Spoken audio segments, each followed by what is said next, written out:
Matagal na po sa automotive industry ang Isuzu, pero ang kauna-unahang pick-up na inilabas nila ay noong 1959 at tinawag po nila itong Isuzu Elfin. At although maliit ito, ay kaya nitong magkarga ng 1.5 tonelada gamit ang DL201 diesel engine nito na naka 4-speed transmission at may nakakalulang 55 horsepower. Kasabayan nito sa Japan noon ang Toyota Stout, Datsun LG220, ang L200 Triton ng Mitsubishi na 3 lang ang gulong at Mazda K360 na isa ring 3-wheeled pickup. Pagdating naman po ng 1963 ay pinalitan na nila itong Elfin dahil inintroduce naman nila ang Isuzu Wasp na hango sa kotse nila na Isuzu Bellet. Mas malakas-lakas na po ang makina nito dahil 58 horsepower na ito, pero di gasolina. Mas masarap-sarap na pong i-drive itong Wasp kaysa sa Elfin. Kasi guys, yung Elfin, lahat ng suspension po nun ay leaf spring or yung tinatawag nating molye. Itong Wasp ay yung likuran na lang ang nakamolye, tapos yung front suspension niya ay naka-torsion bar.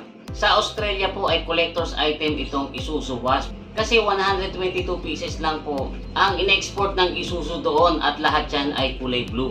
Kasabayan po nito noon ay yung pickup style na Land Cruiser ng Toyota na FJ45 ang makina na di hamak mas malakas sa makina ng Wasp. Kaya naisipan po ng Isuzu na kailangan nilang gumawa ng isang pickup na mas powerful at faster. Kaya pagdating po ng 1972 ay inintroduce nila ang Isuzu Faster na available sa regular size. Tapos meron ding extended version na mas mahaba ang wheelbase. In-export po ito ng Isuzu sa iba't ibang bansa. Dinistribute po ito ng GM at tinawag itong Chevrolet Love na acronym for Light Utility Vehicle. Let me tell you about our Chevy Love. It's miles per gallon and a whole lot more. There's more comfort than last year, a smooth new ride and more to choose from. Rated at 33 miles per gallon highway, 23 city. Our economy sized to have enough. Chevy has to love! Sa Europe naman, Bedford ang nag-distribute nito at tinawag ito doon na Bedford KB. Pagdating po ng 1978 ay naglabas naman po ng 4-wheel drive version nitong Isuzu Faster. At tinawag ito sa Japan na Isuzu Rodeo. Ang makina po nito ay available sa 1.6 inline-4 gasoline engine. Kasi noong mga panahon na ito guys ay gumagawa pa ng di-gasolina ang Isuzu. Pero syempre, available din ito sa 2.0 diesel engine. Hinirang po itong Truck of the Year ng Motor Trend noong taong 1979. Kaya sumikat po ito ng husto sa USA. Pagdating po ng 1980 ay inilabas ang second gen ng Isuzu Faster. At kung saan-saang bansa na po ito ine-export ng Isuzu, kabilang na po dito sa Pilipinas. Dito sa atin mas kilala ito as Isuzu KB. Sa Australia naman po ay i-distribute ito ng Holden at doon po ay tinawag itong Holden Rodeo. Mas marami-rami na pong pagpipilian na makina ang second gen ng Isuzu Faster. Meron po itong 1.6, 1.8 at 2.0 gasoline engine. Tapos kapag diesel naman ang pipiliin nyo, ang nakasalpak naman dito ay yung C190 or C223 diesel engine. 1988 naman po nung ilabas ng Isuzu ang third gen ng Isuzu Faster. Ask him why it costs hundreds more than Isuzu. No! Right now, you could save up to $700 on America's lowest priced import truck. Sa Amerika ay Chevrolet Love pa rin ang tawag dito. Nakilala rin itong Vauxhall Brava sa UK. Nirebadge naman po ito ng Opel at tinawag nila itong Opel Campo. Honda Tourmaster naman ang tawag ng Honda dito nung ito ay i-distribute nila. Isuzu Invader naman po ito sa Malaysia. Review ni si Mamay Will punya karita niya. Nah, ini Isuzu Invader. Pero dito sa Pilipinas, mas kilala po ito as Isuzu Fuego. Naggawa po ng license copy ang Chinese company na Jinpei at tinawag nila itong SY1023 at Eolink T-Series naman ang tawag dito ng photo nung i-copy rin nila ito. Meron po itong magandang version pero hindi tayo nagkaroon dito nito sa Pilipinas. Kasi ang nag-release po nito ay yung Yokohama Motor Sales sa Japan. At ito po yung Isuzu Rodeo na 4-wheel drive camper. Pagdating po ng year 2002, dyan na po inintroduce ang D-Max sa Thailand. ตามทางหรือไปตามใจก็เร้าใจสุดๆ Isuzu D-Max Rodeo 4-wheel drive มาใหม่สุดยอดชิปออฟโรดสมบูรณ์แบบระดับโลกจาก Isuzu Hindi po ito ginanap sa Japan, gawa ng isinara na po ang small truck assembly doon. Tapos mabibili nyo po ito noon sa single at double cab. Pero din available na mas maluwag yung space cab. Nagkakahawig sila ng 2004 Chevy Colorado dahil sa iisang platform lang naman ang ginamit nila. Puro diesel engine na po ang nakasalpak dito. 2.5 liter na 4JA1 o kaya naman mas malakas na 3.0 4JH1T. Pero noong 2004 ay inintroduce ng Isuzu ang DDI I-Tech Common Rail Diesel Engine na mas matulin, mas malakas at saka mas matipid ang fuel consumption. Pagdating po ng 2006, ang D-Max po ay nagkaroon ng facelifted version. Ang makina po nito ay yung tinatawag ng VGS or Variable Valve Geometry Turbo. 2008 ay inilabas po yung mga D-Max Platinum models. Pagdating naman po ng 2010 ay yung mga Super Titanium models naman. The next year, 2011, inintroduce naman ang D-Max Second Gen na ang design ay collaboration ng Isuzu at GM.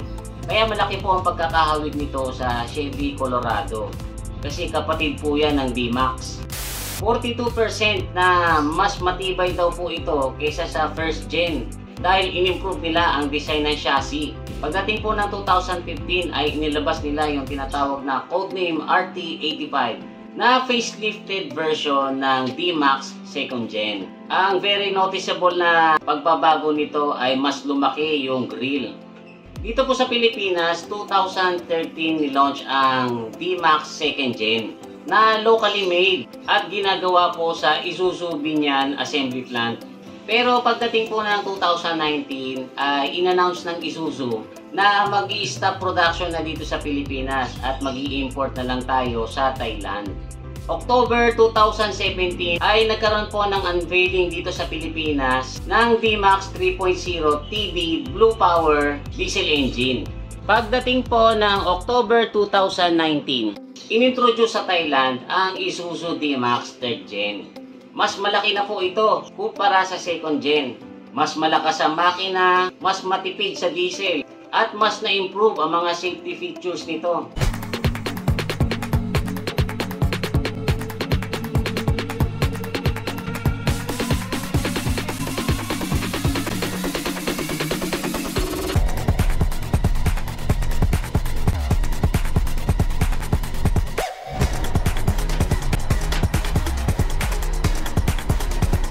Ipinagmamalaki din po ng Isuzu na 23% na mas matibay ang platform nito kaysa doon sa naunang 2nd Gen.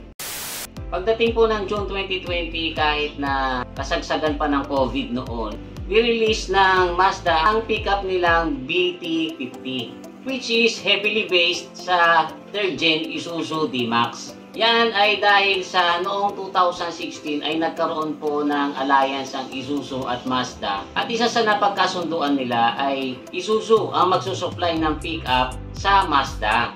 Kaya sa assembly plant sa Thailand, sabay na ginagawa ang Isuzu D-Max at ang Mazda BT50.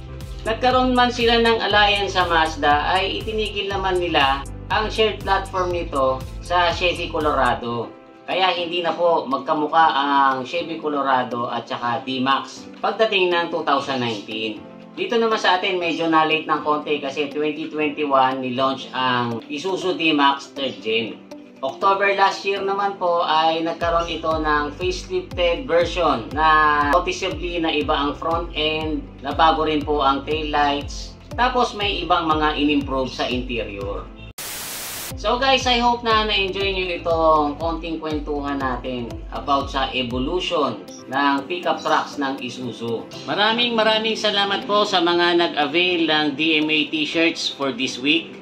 Adrian Marcos Matabang, Ryan Ngaseo, Edwin Castillo. At belated happy birthday sa kaibigan nating si Kamayet. Doon naman po sa mga interesadong magkaroon ng DMA t-shirts, available po ito sa Shopee. Marami po kayong designs na pagpipilian, iba't iba ang colors at iba't iba rin po ang sizes. I-type nyo lang po sa search bar, MR3M Apparel. May libre po itong sticker sa bawat purchase.